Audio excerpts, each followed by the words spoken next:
Alrighty, boys and girls, welcome back to the first video edition of the Red, White, Claret, and Blue Show with your hosts, Alex, myself, you can finally see me, and the biggest dork I know, a certified mechanic after this weekend, Christopher Condit. How are you doing, sir? It's great to see your face. I'm doing well. Still have a lot to deal with from the weekend, as you know, but I'm more interested in where you're missing dinner and drinks. What happened here? That we're missing dinner and drinks. Where am I keeping you out from? I need to know that right now. M Sushi and Dram and Draft over in Fenton. Oh man, big doings. This is how committed I am to the villa, to our podcast, the brand, hashtag on brand, hashtag make me some money. That's what I'm all about. All this video is going to do is make people realize how much I actually cough right now while I'm still. Yeah, you can't go on mute now. I can, but I'm still going to be on video. So yeah, I will not affect people's audio, which is probably how everybody's going to do this anyway once they see my face in particular. But welcome, America. Welcome to the video world of Red, White, Claret, and Blue. Exactly. So, Chris, fill the people in as you usually do. What is the latest trials and tribulations in the life of Guy on Video? Oh man, so we have my sister-in-law in town just to share a little bit with the group here, and she parked her car on the street, which is usual. She was staying overnight. She came in from New Orleans, which is not a short trip, for the record. No, that's a drive. Yeah. Fun fact: my favorite city in America to go visit. By the way, there you go. She's actually, I think her boyfriend is now a listener to the pod. If he's not, we're going to claim it. So welcome, sir. So she made the drive. She parked on the street overnight. 3 a.m. we get a knock on the door from who else but the police. And her car was involved in a hit and run on the street. She was driving, obviously. She was sleeping in the guest bedroom upstairs. So I spent Saturday night / Sunday morning exactly how you'd want to spend it. My wife, my sister-in-law, and I talking to the police and assessing damage to her car and our mailbox. And they caught the guy. We were woken up again at 4 a.m. because master criminal, just drove his car and parked it where he lives in the neighborhood where we live. So they looked for a car with a busted up front, found it and said, "Hey, did you just hit a car?" And he admitted to it. So that's what caused the delay in our pod, because after all that, and after getting my 2 lovely children to bed, I went to sleep, Alex. And so like the text you sent me with the stats and information, I didn't see that till this morning because I was in bed at like 8:30 or whatever time you sent that. I was already. To be fair, I think I sent that after midnight when I couldn't fall asleep. Oh, was it? Okay. All right. Yeah. You could have sent it at 8:45 for all I knew. I don't know. That's what time it was for me. How was your weekend? Hopefully much less eventful than mine. You hear that, Villarati? Chris hates you. He is not committed to this pod the way that I am. I had a really nice weekend, Chris. I baked a bunch of cookies. I brought them to a friend's holiday party. I wound up setting up this whole thing pretty much all day on Sunday, only to find out it was unnecessary. And but look how easy it was now that we're here. Yeah, and I'm missing fun left and right to have fun with you. That's what it's all about, Chris. But honestly, you talked about assessing the damage of the car. I think we need to assess the damage on what happened to Villa on Saturday afternoon. We need got it on video. Here. That's how everybody knows. This is always fresh off the top of the dome. There's no pauses there. So Villa tactical and setup and approach. pretty much the same lineup as what we brought out in the Champions League. Duran starts.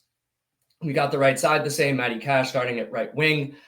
Interesting that after saying he came off injured, Ollie Watkins made the bench and ultimately did appear. We'll talk about that a little bit later. And then Mings was supposed to start for Pau, as you and I predicted, but ultimately needed to pull out, thankfully, due to illness, not injury. Rogers stayed in the middle and McGinn wide left. Yep. Chris, what'd you think?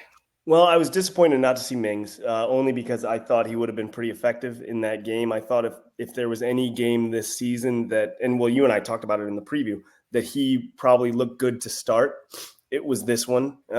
He would have been the perfect physical matchup for that. And Diego Carlos gets a lot of flack, I think largely undeserved. But I think having our two most physical defenders in there in the event that you use Matty Cash on the wing like that, I thought that really would have matched up well with Forrest. I don't know that it would have necessarily made a difference down at the end. Like Chris Wood didn't get a sniff until the 80th minute when he just kind of poached that one in there. That's what I mean. Like as much as I'm saying that now, like I don't know if that change actually makes a difference in the game or not. But I still think that it would have made sense to start Tyrone Mings there. Yeah, agreed. Glad Duran got the start. Well deserved. Obviously, we'll get to it. He made the most of it while you just die over there. One day I won't have a cough. I do want to ask you about Ollie Watkins, though. We were told in the aftermath of Tuesday that he was injured, doubt for Saturday. Ultimately, not only does he make the bench, he plays, a good, 25, 30 minutes, give or take. Do you believe that he was actually injured?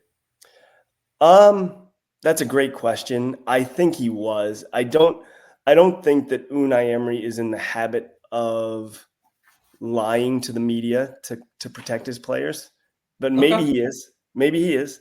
I don't think it's a bad thing if he lied about it. No, by the way,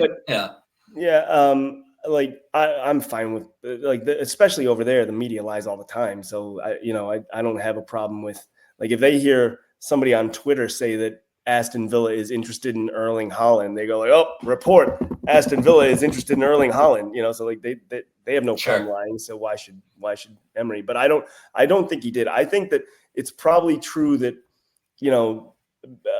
Ollie took a knock or something like that could have affected him, but he was clearly ready to go. And we can talk about that down the line. I thought Duran played super well. I would have probably kept him on, but I'm not sure what the decision making was there. But especially since Watkins was allegedly injured, I would have probably rather have just left Duran out there. What do you think, Alex? I think Unai did lie. I think Unai wanted to make a tactical change on Tuesday, and he knows better than all of us, but as we've said, as many people have said, Ollie Watkins' confidence is a very fragile thing. Yeah. And I think to be hauled off at halftime for being – now, granted, we gave him credit for at least a good 20 minutes and didn't think he was awful, but to be hauled off at halftime for a tactical change for the striker that in, a third, half the minutes of you has scored the same – number of goals in the league and more overall. That's not a rest. No assists. Ollie Watkins has 12 goal involvements to John Duran's 11. Yeah. But that's something that I think cripples Ollie Watkins. And so saying in the media, not that we wanted to make a tactical change, but that he was injured and now we can make this heroic Ollie Watkins gutted it out to give us 20, 25 minutes. Yep. I think that's a smart sort of man management psychological narrative to play. Yeah. Okay. I can see that. I don't think Watkins was particularly poor on Saturday. He did nothing. I just think he wasn't bad. Time. Yeah, I just think it was the wrong time to make the change. And he is at least to some extent, always going to be less dynamic than John Duran in just about every way. And I'm not saying that as a bad thing. I'm just saying he doesn't have the same He's a different explosive player. capability, right? Yeah, That Duran does. Sure. So sure. yeah. All right. Well, before we get to Duran's goal, let's kind of go through this match chronologically. And I think we can skip the first 15 minutes that once again wanted to put me to sleep almost right away. Yeah. Villa had possession. Forest was composed and organized at the back. No real opportunities either way. And then as the 15th minute kind of rolls around, you really start to see how these teams wanted to approach. Exactly as we said in the lead up, Forest was pounding that left-hand side. By the 30th minute, 76% of their attacks were going through Callum Hudson-Odoi, who I thought was phenomenal and was giving Konsa the business left, right, and center. I guess only left, not right and center. Yeah. I was surprised that it was that heavy down the left-hand side. I figured that would be where the bulk of the attacks came from, but I didn't think it was going to be 3 out of every 4, or a little bit better than that, coming down their left, and Villa's right. So I guess that's a credit to Luka Dean in a lot of ways that they're staying away from that side of the pitch and attacking Konsa, which Konsa is playing out of position right back as well as he played last year, is not his natural position, and he'd be better at center back. But I was surprised that it was almost exclusively down the left. That took me off guard, I should say.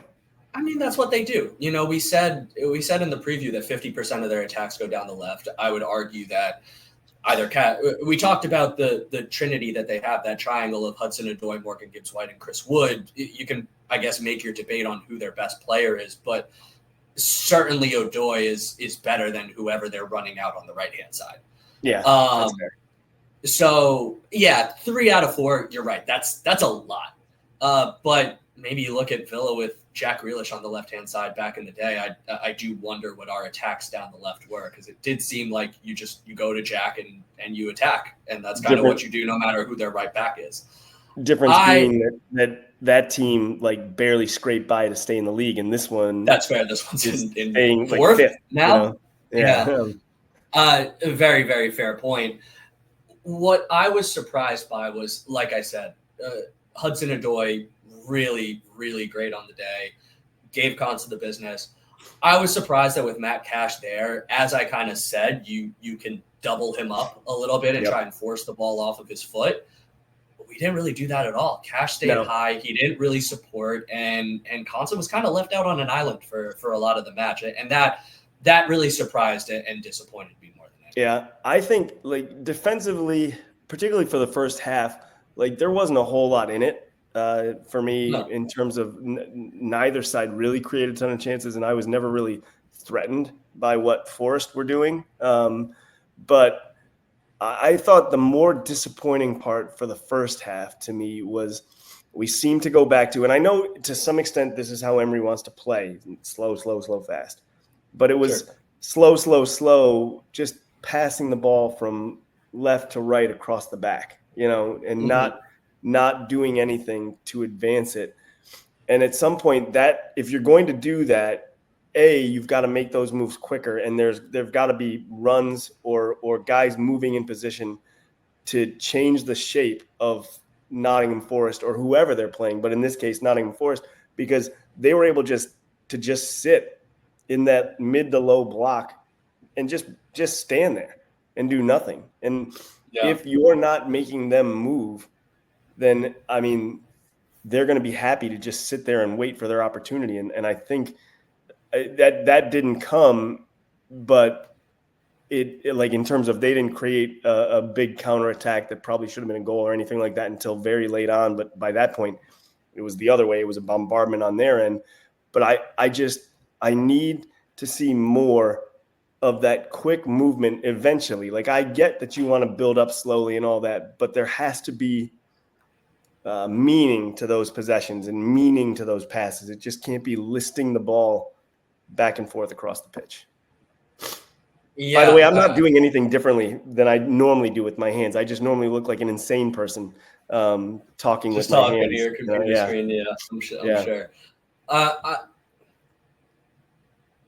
Great analysis. Yeah, and this was a hallmark of the bad spell that we had, where you and I said it was all slow, no fast. Yeah. And I do wonder to what extent Emery was concerned about the pace of Adoy and Gibbs White on the counter, and so he doesn't want to go fast, lose it, and then have the ball countered the other way, because that's where we've shown ourselves to be very vulnerable, particularly when Morgan Rogers has had his poor games and had all of his turnovers. But sure, you maintain control via possession there, but to your point, you don't do anything with it, particularly against a disciplined team that's going to be coached by Nuno Espirito Santo. So and now granted, I did just criticize him and say that his tendency to lose the ball often leads to counterattacks the other way, but 37th minute, great run by Morgan Rogers. Penalty? It's no question. I very nearly sent an email during the game to whatever contact I could find for PGMOL, because I was going to invite them on this podcast. Because I need someone to explain to me what was seen. To some extent, I can understand missing it on the pitch.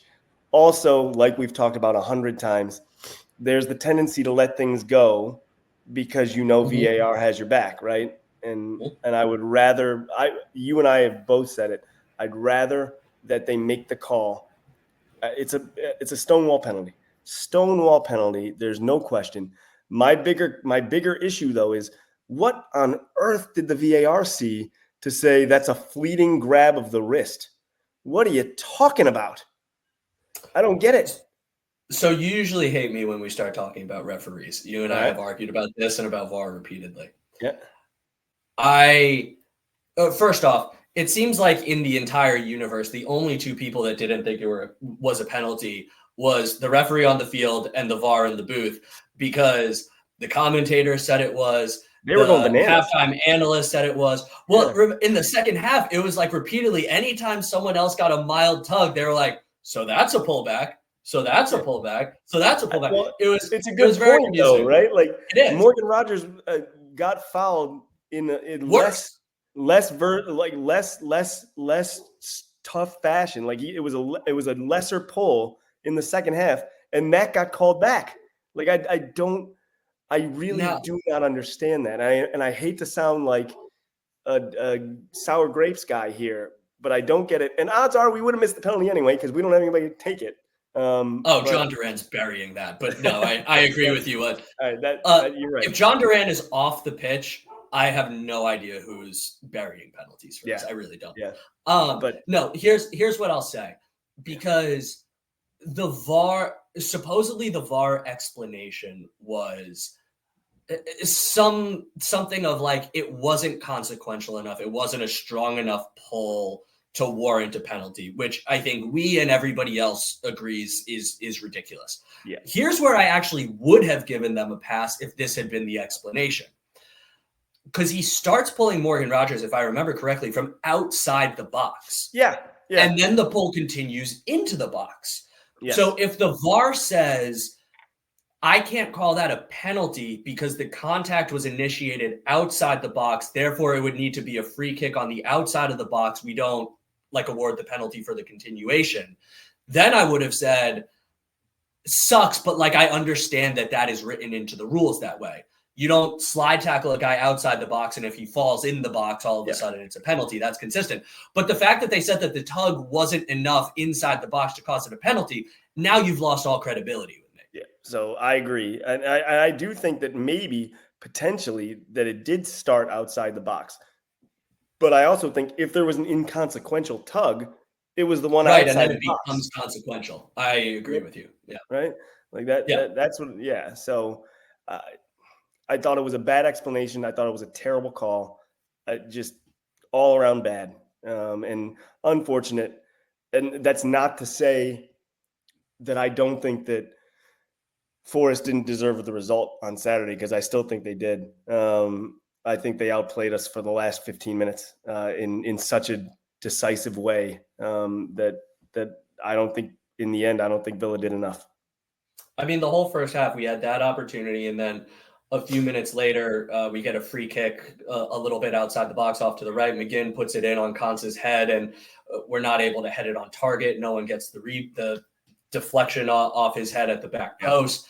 And that was our one opportunity all half. Yep. Yeah. And all game, we what only a ball had from McGinn, though. two shots What a ball on from target. McGinn there, right? That like was that a was, beauty. yeah. That was a beauty. That was a beauty. And now we're sitting at halftime against the team that probably has one of the lowest possession rates in the entire league, somehow outpossessing and outpassing us. But aren't they 48% at home, though, possession-wise? That's still not a majority. I understand. They had us 54 to 46.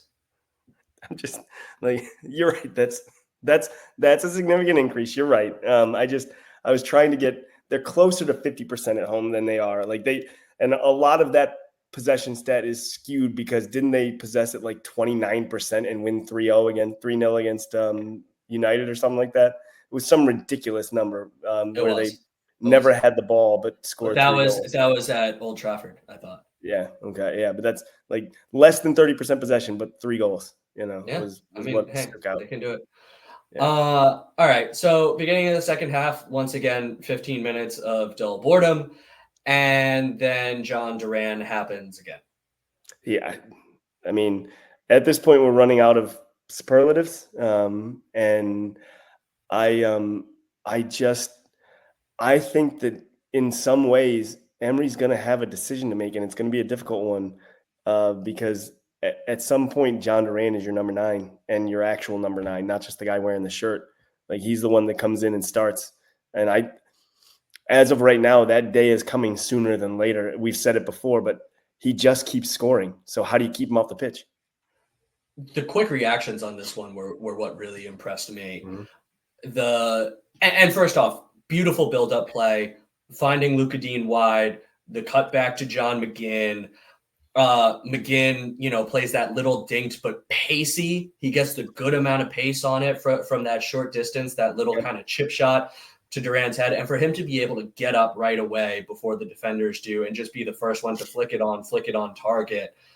I mean, he's got 5 starts this year and he's scored in every single one. Yep. John Duran. Yep. Forget a super sub. Like get rid of the super sub moniker. It's over. And he's just super. And what's amazing about this goal is normally the reactions, the flick would be awe-inspiring. Like a lot of people can't do that, react that way, get it on target that way. And this was kind of like expected. Well, for Duran, to quote John Duran, it's normal. Like that. This is normal, right? That's what he said, right? But the one thing I will dispel, because there were a lot of people saying that, and when I say a lot of people, I'm talking about Villa fans, saying that Ollie Watkins doesn't score that goal. Ollie Watkins is better with his head than he's given credit for. I don't know that he scores that necessarily the way Duran think he reacts that quickly. But that's the question. I do think if he gets his head to it, he's putting it on target. I don't like the way it's being positioned now, where it's always Duran or Watkins, and I'm saying again, why not both? Right? Like, says the guy who just said that Emery needed to decide between the two soon. I'm different conversation. I did, but what I don't mean like both on the field at the same time, on the pitch at the same time. I mean, it's good to have 2 good players at a position. We're for a fan base that is constantly moaning about depth. We are really quick to sell people off as soon as somebody else shows up. I just don't understand it. That's all. I think what people are getting at with that is that it doesn't seem like both of them can be good at the same time. Maybe. Because of Ollie's confidence. I think if a different player, because in general, I agree with your point. 2 good players are better than 1. Ian Maatsen and Luka Dean is better than just Luka Dean and spending that money elsewhere. So theoretically, 2 great strikers, you're right, is a great problem to have. The problem is that it seems like, until we're proven wrong, that as one striker gets better, one striker is getting worse. Denied. I think that's true. Like what you're saying is true. I think you're giving the Villarati a lot of credit for their thought process because That's fair. I They're think morons. it's mostly just like one's good, one's not as good. Get rid of the not as good one. That's what I think, or that's what I think they think. Yeah. Well, speaking of Luka Dean, actually, let's take a minute here because I wanna compliment him. I thought he was phenomenal on Saturday. Once again, he kept getting down that left-hand side, replicated a lot of what we saw with Red Bull, playing in cross after cross into dangerous area, and unfortunately, there wasn't always someone on the end of it. Clearly, we wanted to get it wide and attack outside. Matt Cash tried to do the same thing. Unfortunately, every single cross he tried got blocked. He kept going for that low-driven one. But Luka Dean, another player kind of like a Leon Bailey, who seems to be elevating his game as the competition gets stronger and stronger. Yeah, I mean, there's no other way to put it other than he's having one of his best seasons, and you and I have always rated him much more highly, I think, than a lot of Villa fans do. But he's taken it to a whole different level this season. I think he's been impressive pretty much throughout. His deliveries have been some of the best we've seen, and that's saying something because he really has always been pretty good about putting the ball in the box. He had a bad stretch, if I remember, toward the end of last season when the team was fading, but by and large, his ability to deliver the ball has always been very good. He's like a step up this season. He's been great pretty much from the start. Yeah. And I wish we could keep talking about how good he was and how great he made Villa play. But unfortunately, as we get later and later into this game after the goal, things get worse. So something we brought up a couple weeks ago and something that I want to revisit is this idea of substitutes. 73rd minute, Onana and Ali come on for Yuri and Duran respectively. Did notice that when Kamara and Onana play together, it looks like Onana is going to sit and Kamara is going to play forward because Kamara moved to the left-hand side into Yuri's position. And Nottingham Forest counter with Alanga, who comes on, essentially creating, I know they said Gibbs White dropped into the two, but that really became a 4-1-4-1, completely overloaded us in the midfield. And then in the 89th minute after they tied the game, we bring on Ian Maatsen for Luka Dean and Ross Barkley for Boubacar Kamara. Yeah. I think it's hard to say that the substitutions worked in our favor.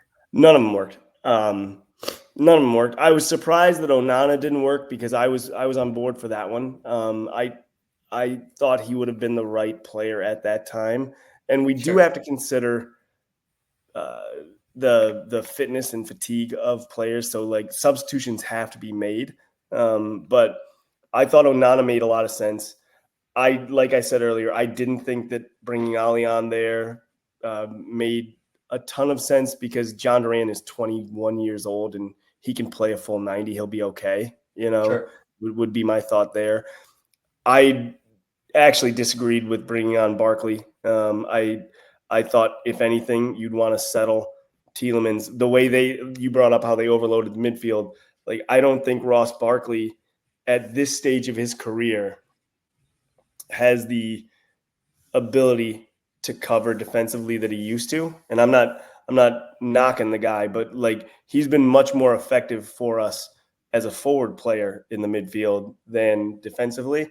And Tielemans has been better in terms of a player that can play either way, in the midfield. And at that point of the game, we were just getting bombarded. So I thought it would have been better to leave our more defensive setup on there and just try to have Yuri sit a little bit deeper and regroup would have been my thought. But, you mean at the Kamara. same time, what's that? You mean Kamara. Yuri was I'm sorry, off. did I say Yuri? I'm sorry. Yeah. My mistake. All your points stand, by the way. Yeah. They all. Yeah. But at the same time, it's tough for me still to criticize Emery a whole lot because He's playing the cards he's got. And while I disagreed with some of the moves, by and large, like I thought Onana was the right one to make. I thought Maatsen would have been fine in that spot. Turned out to be wrong there. But if you can't bring Maatsen on to spell Luka Dean in that spot, then we overpaid for him. I guess would be the way I think about that. And I don't know. If anything, maybe that substitution came a little late for me, but on its face, I don't disagree with it. Give me your thoughts on the moves. I know you already kind of let the cat out of the bag, going back to what you said a few episodes ago, that subs aren't working by and large, and I don't think you're wrong necessarily about that. So the first sub, to your point, made sense to a degree. Onana is a defensive midfielder. You bring Yuri Tielemans off, who's a little bit lighter weight, and you figure you put the two big guys in there to settle everything down. Ali on for Duran. Duran's hold-up play has improved, but that is certainly what Ali does better. And, you'd think that as Forrest pressed forward, defending a little bit higher, a little bit more recklessly, potentially you can spring Ali in behind a fatigued defense. And, if he's struggling for confidence, maybe he gets, a cheap one that kind of ices it. Great. Okay. Now Elanga comes in. And like we said, it effectively becomes a 4-1-4-1. And now you've got Konsa out wide, isolated on Odoi. You are now man marking one-on-one Elanga and Jota Silva moved to the middle. So Jota Silva and Gibbs White in the middle. And then you've got Luka Dean or Ian Maatsen out on the left with Elanga. And I think that might have been the cause for the Ian Maatsen substitution as well 10 minutes later. The fact that you want a little bit more speed because Elanga is certainly a burner. Sure, yeah. I agree with you. I don't understand the Barkley substitution, not for Kamara, not in the 89th minute. Yeah. If you're worried about Kamara's legs, you take him off in the 73rd when you take off Yuri Tielemans. You don't take him off in the 89th minute. That's not about his legs. That's because Unai Emery is going for the win, not trying to secure the 1-point draw. And this is where you and I continue to differ. And we'll talk about this a little bit more in cold water in Unai Emery's tactics and how he potentially pushes offense at the sacrifice of defense. And I think that it bit us in the butt on Saturday. We went for the win. Ultimately, we left ourselves too light, too open in the middle when they were still playing the 4-1-4-1. Onana's completely overmatched and game over. Yep. The problem is, even when it was supposedly secure, we still didn't look great. We looked tired. And sure, we played Champions League. Sure, we're playing more games than Nottingham Forest. But, this team stopped running, 15 minutes before the end of the game. And you saw this in the 80th minute. Rodgers misses a header. This is the Chris Wood goal that ultimately wasn't. But, we're talking about legislating toenails here. I guess we're legislating armpit hair on that one. Yeah.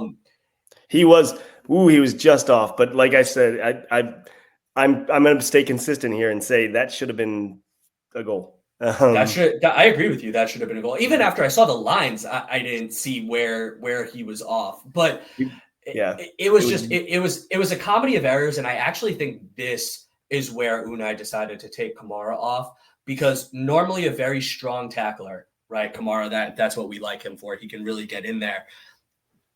Where we ultimately lose it is after the turnover, Kamara steps up to make the challenge on, I forget who. It might have been Yates. It might have been Gibbs White.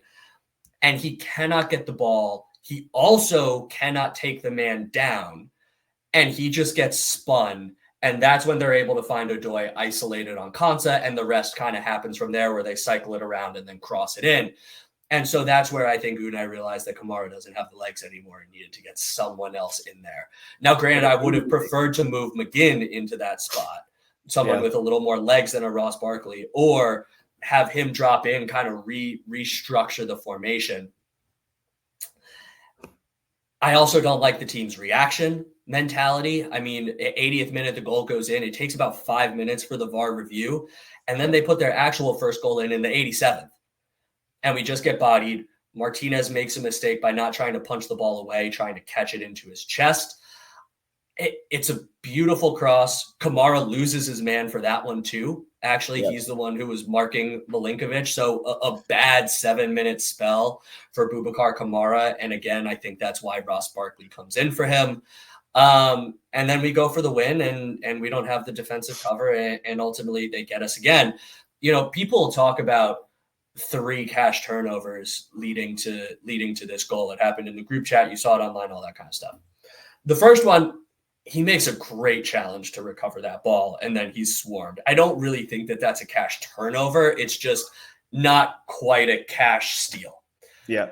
The second one is actually where I'm going to blame Matt Cash. So Carlos plays the ball out, and I think the positional awareness by Matty Cash, now granted, he's not a right winger, but the fact that he turns on the ball and tries to run away and let it run onto him, instead of seeing where the defensive midfielder or the center back is to jump that, in that moment, knowing we're trying to preserve a 1-1 draw away, you can't be running onto that trying to counter the other way. You got to check to that ball, hold it up, and either chop it outside away from danger or let that guy collide into your back and draw the foul. You can't try and run onto it and let him jump it. And because he jumps it, that's why Matt Cash winds up with the ball in the third spot, which is a poor pass by Konsa to him. And it is absolutely a foul taking the ball off of him. But the ball's not in that position if Matt Cash checks to the pass from Carlos. So I can see what you're saying. Like I'm not just arguing the other side for the sake of argument. I wonder if Cash miscommunicated with Carlos there, and he thought Carlos was going to play a bigger ball, with more run on it than Carlos did. Yeah. So because if you watch Cash's run, he starts running before he sees the counter. I think before Carlos plays the ball forward. And I think that may have just been a simple miscommunication. Now, whether you want to blame Cash for that or not is your prerogative. And I'm not speaking to you. I'm speaking to. No, I hear you. Yeah. But I do think Cash is getting unfairly criticized for these issues. And then when he loses the ball for the second goal, like that, he got punched in the face.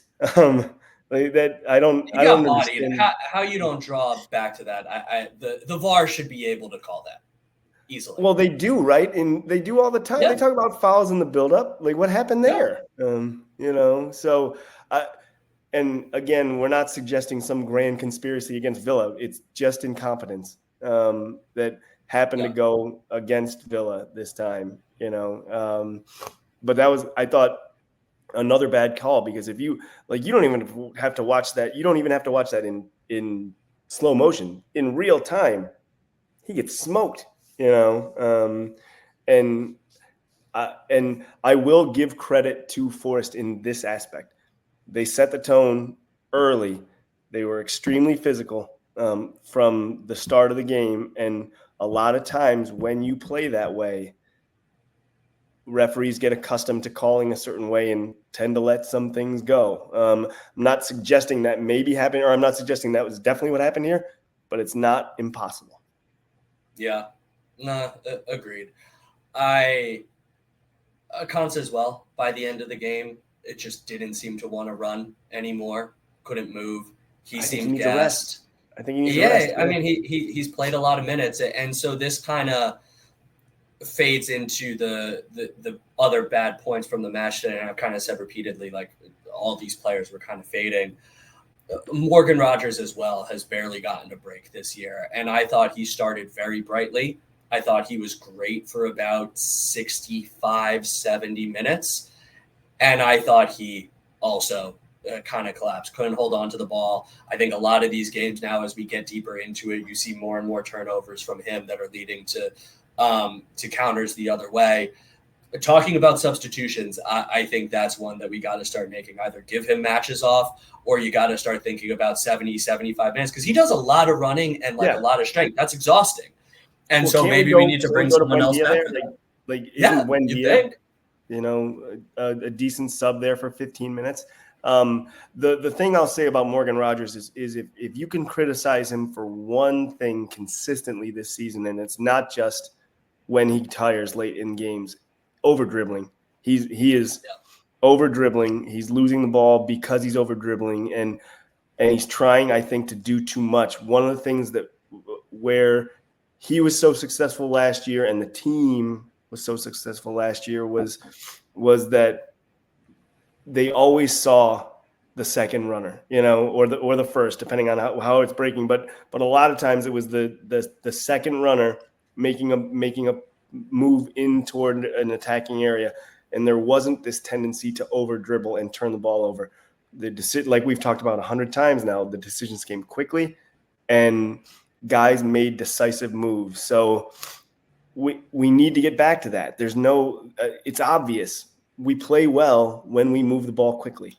And I know you can't do it for 90 minutes every game, but eventually you have to move and make decisive movements and react with instinct, and not just with where you think you need to go at this point based on the positional awareness and time of the game and all that. Like, just play at some point. And I do think that was something that we did well last year.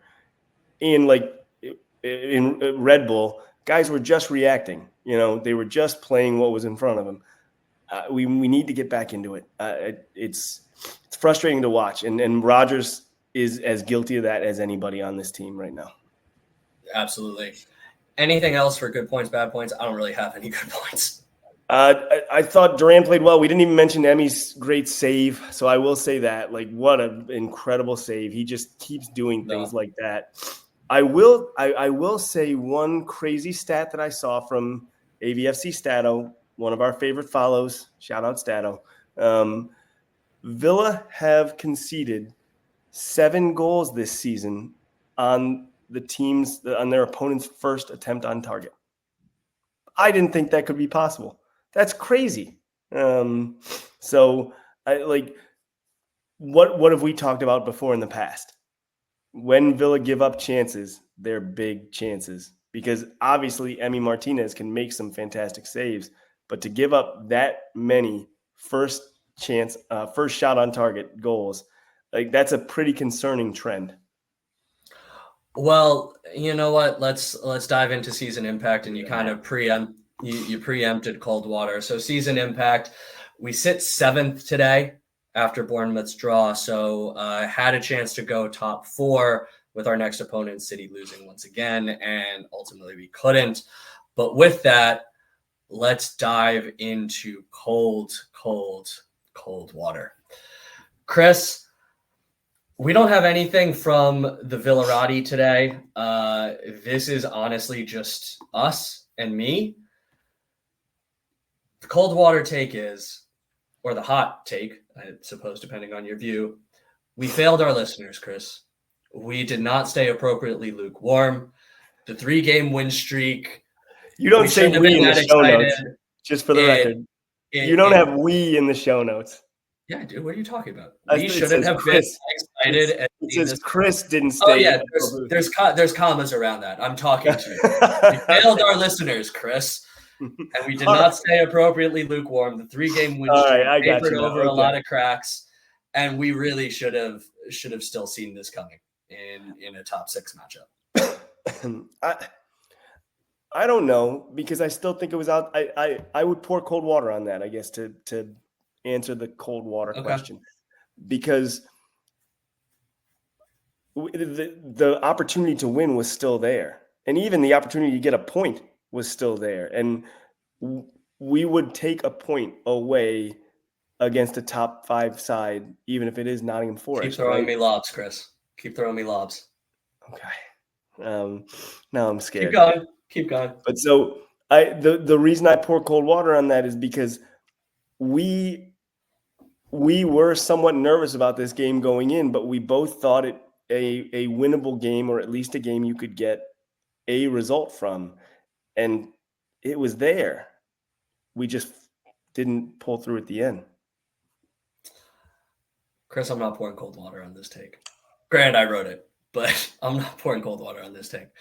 And let me tell you why. So I have both negatives and positives here that could kind of fuel this lukewarminess that we're hoping to achieve. But on the negative side, our subs didn't make an impact once again. We have, as has been quoted, yet to beat a team in the top half in either the EPL or the Champions League, other than 9th place Fulham, 10th place Brentford, who is literally tied for the worst away team in the league, and Bayern, who is 10th in the Champions League. Our 3 Champions League wins have been against literally 3 of the 4 worst teams in the competition, 2 of which have yet to win an entire game. Bologna has drawn 2. They're all winless.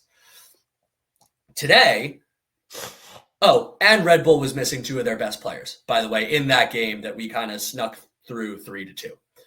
Today, we lose 2-1, but really almost gave up 4, conceding 3, but for a world-class save from Emi Martinez, to a team that was the 5th lowest scorer in the division. Yes, we said they can score with little possession. That still doesn't change the fact that before they played us, they were the 5th lowest scorer in the division. The inability to close out the game or prevent people from scoring is scary. And like you said, we almost got a point away to a top 5 rival. I'm sick of having a but for in every single game we play. All right. But for a bad decision, but for a Mings brain fart, but for a Pau Torres brain fart, but for the late Bournemouth stunner, but for this refereeing decision, but for, the fact that we subbed on Ian Maatson and Ross Barkley. We keep talking about all these fluky things that are happening against us, but for this, but for that. At some point, you need to acknowledge the fact that, we as a team clearly are bringing this on, and we are not playing beyond the but-fors. I said this last week. When something fluky happens consistently, it's not fluky anymore. There is a pattern there that we need to acknowledge. Games we've given up 2+ goals, also from, actually, I think this one is not from Stato. This is from somebody else. 2023, the entire year, calendar year of 2023, 11 times. 2024, we have 3 games remaining, 22 times. We've already doubled that. We've lost 10 points from winning positions this year, double last season. Already. We're only 13 games in. Or a few more, but less than halfway through the season. We are the only team in the league with a negative goal differential, down to 14th. 24 times. And I actually went back through 10 seasons of the Premier League because I know you don't care about goal differential. So I went through the last 10 seasons of the Premier League and looked at a few different numbers to see whether I was crazy for thinking that our low goal differential is going to matter. 24 times in the past 10 seasons have the difference between 2 places come down to goal differential. So a little over 2 a season. Now, granted, that's usually lower down the table. That's only happened 3 times where it's settled a European place. Okay. Now, those spots are close. They're always within maybe 1-2 points, a draw here or there. And so a Nottingham Forest loss that could have been a draw could be the difference maker for us. But only once has a team with a negative goal differential finished in a European place, and that is the manager that you revere, Sean Dyche's Burnley in 17-18. Only 6 times in 10 years, and I basically just counted this down to 7th place. So 7 teams for 10 years. That's 70 teams. 6 of them finished with a positive goal differential, a positive single-digit goal differential, 0-9.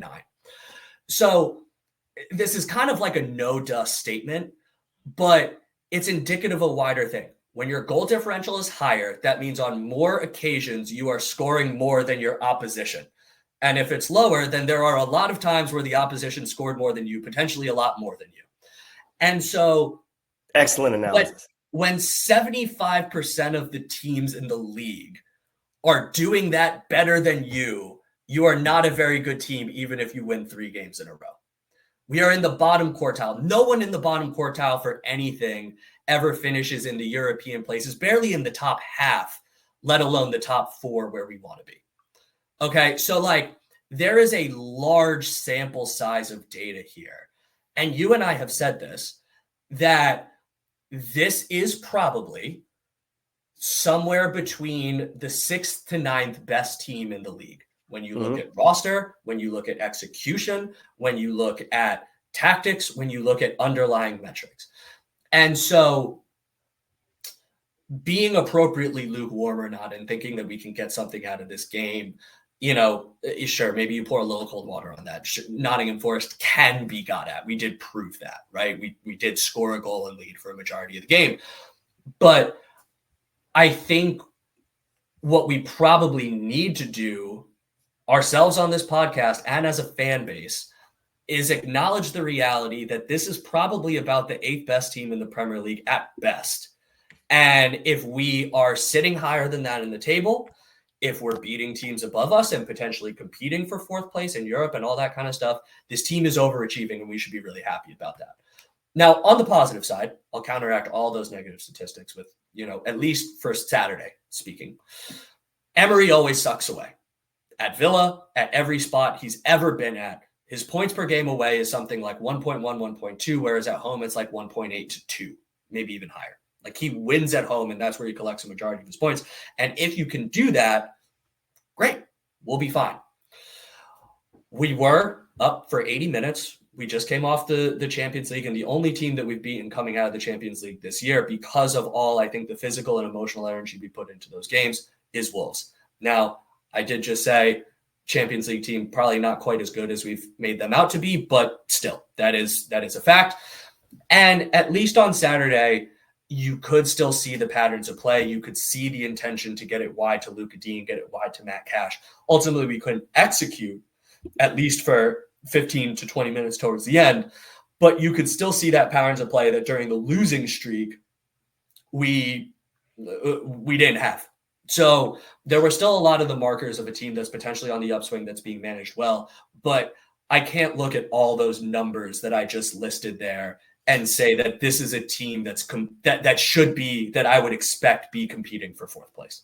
Sure. I mean, yes, like by the numbers and by the play so far this season, they have not been. I think if you think anything other than that, you're kind of deluding yourself, I guess. And I mean, if we take it all the way back to last season, you were quick to point out often that, like, statistically we overplayed. We not only overplayed, we got lucky. Remember, I went through it at the end of the year. Like the points total that we only got 4th place, and I'm gonna make up the number, but like only in a third of the Premier League seasons. Like we were one of the lowest point total getters to actually qualify for the Champions League in the history of the league. So now, like, to counteract that, I think that same point total is probably going to get you there this year, because everybody's so concertinaed in that middle area. If you want to break out an accordion term, or baking term, depending on how you want to look at it. But so I don't disagree with what you're saying in terms of the way the team has played on the whole. And you're right. Like, eventually all these one-off things that happened or two-off things that happen are a pattern, and there are concerning patterns. The inability to hold leads probably being one of them. The concession of goals on one shot on target, another, right? There are concerns here, and then there should be. But you and I both thought at the beginning of the season, like even when we were, I said that Villa would finish 4th, but I also said in that same pod, I could see them finishing anywhere from 4 to 9, So I think, like, the question I would pose to you, having gone through all of what you just said, how do you fix it? I'm not paid to fix it. I'm just paid. I mean, I understand that. I'm not paid at all. Listen, I'm just asking. Here's what I think. I think that you need to potentially change the system. We've talked about 3 at the back with wing backs of Luka Dini and Maatsen and Matty Cash. I think that you need to be open to, as we've said, starting John Duran more often. I think that you need to be open to tooling the midfield to a single pivot with kind of two on either side, more as counterbalancing eights. And then you could do high and wide wingers. I think that's a formation that would really work with us. I think you need to the slow, fast buildup works for us as long as we have the width, as long as we can turn in the midfield. And I think that gives you a little bit more balance and solidity down the middle to prevent some of the stuff that's happening going the other way. Yep. And potentially rotate the lineup a little bit more. I think you got to be willing to try and give Emi Buendia some minutes and see what he can pick apart to give Morgan Rogers a break. Those are you got to try something because we said this during the losing streak. It just felt like we were doing the same thing over and over and over again. Definition of insanity. And I don't want the definition of insanity to become the definition of this season. Yeah, that's fair. I think those are all good points. And I guess the way I look at it is, while it was kind of a boring game for 60 of the 90 minutes against City, I didn't feel like until the end they outplayed us. And then it really wasn't like typically what we see from issues that have caused, or what's caused Villa issues so far this season. It was a constant barrage of attacks, not counterattacks. Like we were just under it the entire last 10 minutes or so of the game. And I guess there are questions of what you could do differently. We already talked about all the subs and all that stuff.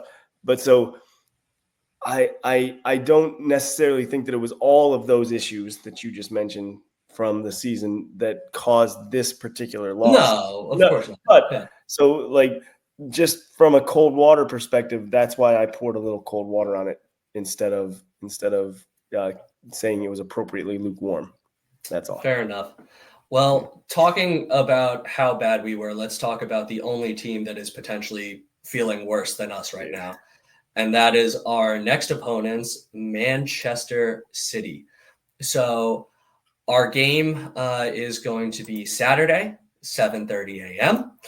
And City so far this season, Chris, I don't think we need to preview how they play or how they're going to set up. We know how Pep Guardiola does it. But let's talk about why they're bad where this is coming from. That's what I want to talk about. Yeah. So I'd love your thoughts first. I love your thoughts. Okay. Yeah. I was going to say, let me read you one stat. Yeah. Since November 1st, Manchester City, and this has been all over social media, so everybody's probably seen this already. They've conceded 21 goals in 9 games, which is the most in all of Europe's top 5 leagues. Every team that's sitting 20th or 18th, if you're in the Bundesliga right now, last place, has not conceded more over the past month and a half than Manchester City. Yeah. Now, hilariously, Villa are actually 9th on this list with how much we've conceded since November 1st. Yeah.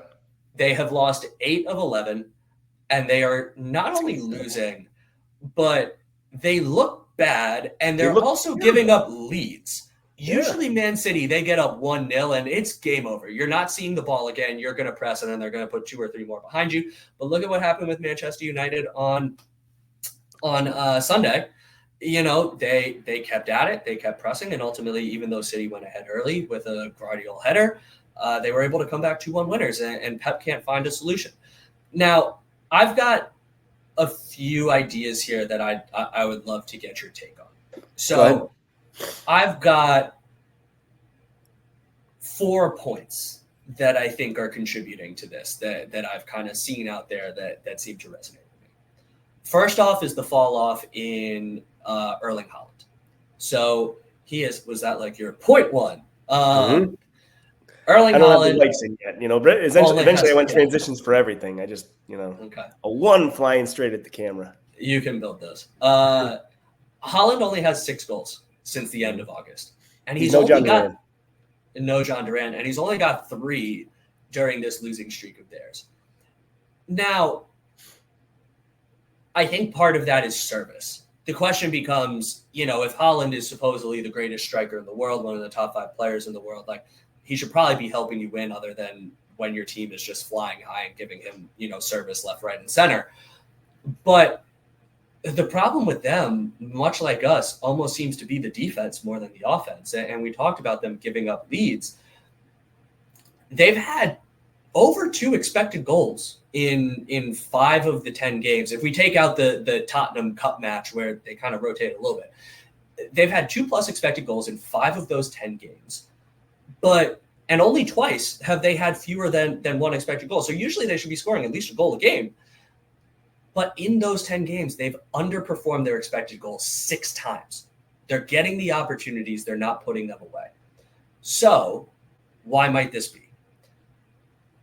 Point 2, a lot of people have pointed to the combination of injuries and fatigue. The game against Manchester United, they only had 3 fit senior defenders, one of which was Guardiola, who they had to play as a center back, whereas he's been playing left back all year. So imagine Villa if you were starting a back line of Matty Cash or Ezri Konsa. Let's say Matty Cash, Ezri Konsa, Luca Dean as left center back, and John McGinn as our left back. Probably not going to do very well. I can see it kills you to even think about it. See, now everybody just knows how much I'm coughing. It's great. Yeah, exactly. So, there is some validity to that. I think point 2, you've got the age of a lot of the players that have been key to this decade of dominance that they've had. Kevin De Bruyne, bunch of injuries. One of the greatest midfielders of our generation, if not of all time. This clearly seems to be catching up with him with the repeated long-term muscle injuries. Ilkay Gundogan, not the same since he came back from Barcelona. Probably a mistake to bring him back considering he wasn't that great at Barcelona either. Kyle Walker looks cooked. Bernardo Silva, who's actually a lot younger than those guys, looks cooked. Yeah, but he's been around forever, right? He's been playing for a long, long time, obviously in Monaco beforehand and all that kind of stuff.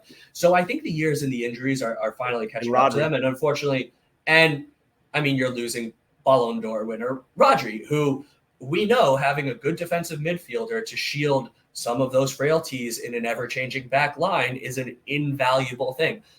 Any year that Barcelona, if they lost Lionel Messi, they would probably not be the same team. Now, with all those guys being the ones that they're relying on, they are now lacking pace, but they're also lacking senior experience. And none of those guys can run. None of them. Kyle Walker used to be able to run. I think even his pace is finally failing him. But when you look at the bench that they had versus Juventus, and it was much similar to the one that they had against United. Sure, you've got Ortega, the goalie. You've got Kovacic. Savio, they paid good money for, yet to come good. I don't even know if he's scored yet. Mateus Nunes, who barely got a minute previously. He was like their new Calvin Phillips. Phil Foden, good player. And then everybody else. Tell me if you know any of these guys. Max Hudson, Jacob Wright, Jemai Simpson-Poussey, and I swear that's not me trying to be explicit. Nico O'Reilly, Josh something or other. And James McAtee, who we know is a highly rated youth prospect, but that's like us trying to rely on Lamar Bogart. See how that went for us. I mean, doesn't he wear number 97 or something? If you wear a 90 number, you're 18 years old and you may be good down the line, but you're not yet, right? So this seemed like the team with unceasing depth and rotation options, the fact that they could pay $65 million for Calvin Phillips and literally have him never touch a ball. I think that all the years, all the focus, all the minutes finally catching up. And I think they just that's not a team that you really would expect to win all that much. Right. Kind of like look at that roster, look at who's starting, look at the age of those guys. Yep. And I don't think anyone would pick that but for the crest on the jersey to finish top 4, top 5, top 6. Yeah. So I agree with all those points. I think Rodri really is the key. My analysis is that Rodri is much more important to that side and that formation, tactics, everything than I think we even realized, even though he did win the Ballon d'Or. But he's the guy that should win MVP for his absence, even as much as it is for his play. It's clear that that's a big issue for them without him out there. But beyond that, you're right. The age of these guys, and here's one thing that you were I think just on the cusp of getting to, but didn't quite push over the line. Like City has been good for a really long time, in part because they've been, I mean, we can put aside the 115 charges, right? Forget about that for a Sure. second and all the buying the team and all Yeah, that. just talk about the field. Yeah. They did, well, I'm talking about the back room here too. They sold guys for a lot of money. You know, like their academy system has sold a lot of players successfully.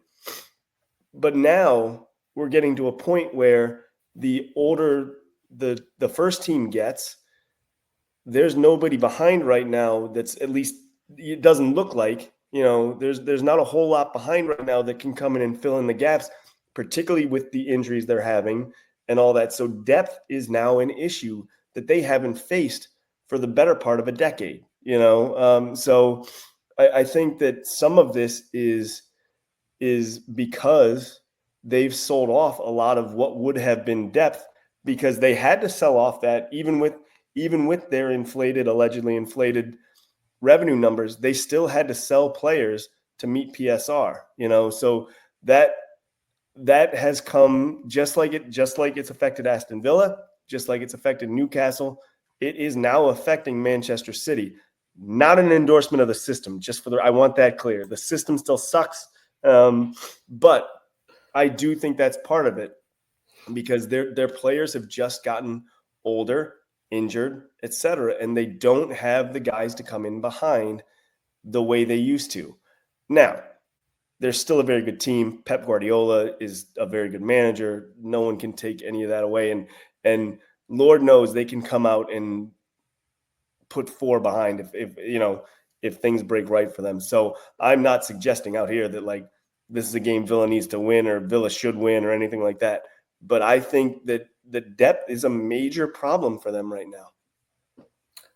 Needs to win. I might disagree with you. This might be one that Villa needs to win, but I agree with you that they are still dangerous. They just wiped the floor with Forest, who just beat us 2 days ago, right? Yep. Just beat them 3-0.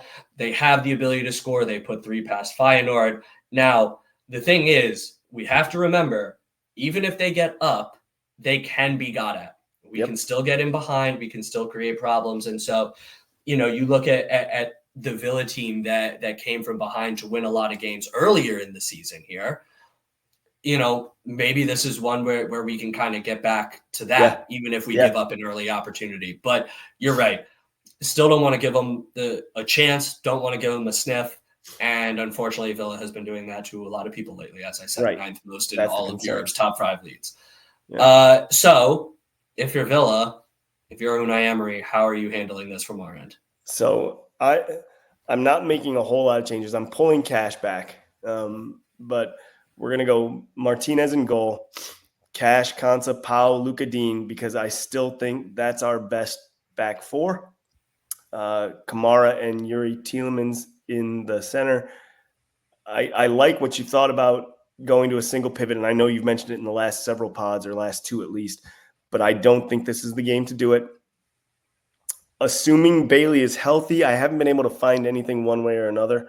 I don't know if you've seen anything, Alex, but I haven't. Assuming Bailey is healthy, I'm putting Bailey back out there for this game. Rodgers in the middle, McGinn, and then Duran up top. I think you stay with Duran. I worry about what that does to Ollie Watkins' confidence, but right now I need goals, and those are coming from Duran. What about you? I like your lineup. There's the what I would do versus what Unai Emery would do. Although we have a week to prepare, but I still don't think 1 week to City is the week where you make massive formation changes that you haven't been trying before, unfortunately. Yeah. So I bring Cash back. I think that I actually might start Mings, and I know as the one who has been beating the Pau Torres drum, I think Mings's physicality with Haaland will be useful. Yeah. And I will explain why, because of what I'm about to say tactically. So I have Cash, Konsa, Mings, and Luka Dean across the back line. I also have Yori and Kamara starting. Now I would want McGinn in the middle, Rodgers left, Duran up top, and then Leon Bailey on the right-hand side. I want the pace on my outside with. Yeah. Now I know, as I kind of explained after the Red Bull game, with McGinn on the left, he drops in, and Luka Dean kind of cuts on the outside, and that's our width. So fine. But I want to keep attacking with pace down the wings because I think that that's where they can be got at, get in behind John Durant as well. The biggest thing, though, is that I want us to sit deeper. I don't want us to give City the opportunity to try and work a ball in behind us. I know I said that they don't have pace. Holland still has pace. Yeah. And so if someone can pick a ball for Holland, if he can get in behind and he can get one and build their confidence, I worry about that. Now, and I'm not saying that we play like a super low park the bus block, but at least if we drop into kind of a mid block, don't give them the opportunity to play him in behind, keep everybody in front of you. They don't necessarily have the space to play him in behind, but they also are kind of high enough up the pitch that they need a little bit of pace to kind of get through that towards our net, and they won't be able to do that because they don't have the legs. So defensively, I'm sort of in that mid block. When we turn them over, I'm springing it high and wide, trying to attack with pace, getting those crosses into Durant and letting him kind of finish. I don't think that this is one where we kind of are going to need Ali's hold-up play or general pressing. And again, that leads me to start John Durant. Do you think Emery does? Do you think Emery starts Durant? I think he bought himself the one game with the injury claim. I don't know that he can do it twice in a row. I think Ollie Watkins is going to start. The other thing that I would consider, by the way, is something that we've teased and kind of said earlier. The double pivot of Onana and Kamara with Yori a little bit further forward in the 10 spot to either spell Rodgers or McGinn. And, if you take Rodgers out and potentially kind of have like a midfield 4 with McGinn dropping in, you've got 4 guys that can really control the ball and potentially pass around the City midfield that can't run with them if you can ping it quickly. I think that would be another interesting tactical wrinkle that potentially gives us something to counteract what little strengths this City team still possesses. Yeah, I think that's a good point. So all that to say, what do you have for a scoreline? You had to ask me first. Of course. 2-2. I have 3-1 City. 3-1 City. I think and this is the opposite of what we normally try to do, where we stay lukewarm. I just have a bad feeling that this is the game they get back on track now. And had the result gone differently on Saturday, I wouldn't be saying that. So I'm admitting to you that I'm making an emotional decision here. But confidence is low for you. Confidence is low for the team. Yeah.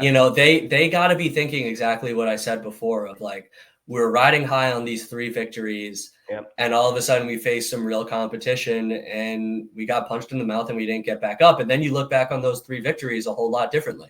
Yeah. You look at where Brentford is, you look at where Southampton is, you look at where Red Bull Leipzig is and the Red Bull Leipzig team that you even beat.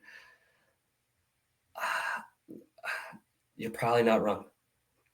We'll see. Hopefully I am wrong. I will be watching the game from Cleveland, Ohio. I'm very excited about that. I'm hoping that the old Angle Tavern will be open. I haven't been able to find that yet, but I haven't had a chance to look. So that will be my plan. Well, say hi to the fan for me. Usually I'm the one who has the pessimistic view of the outcome and the score while you predict victories for us. So it's interesting to be on the other side of this. I don't know how I like it, but I know. Instead of saying, I hope I'm wrong and you're right, I hope I'm right and you're wrong. Or maybe we're both wrong and Villa actually pull out a victory. Maybe we can both be wrong and we get 3 points, right? Yeah. A big 3 points. It would be impact on the season would be huge to get 3. Yes. Well, with all that being said, on to Saturday, up the Villa. Up the Villa.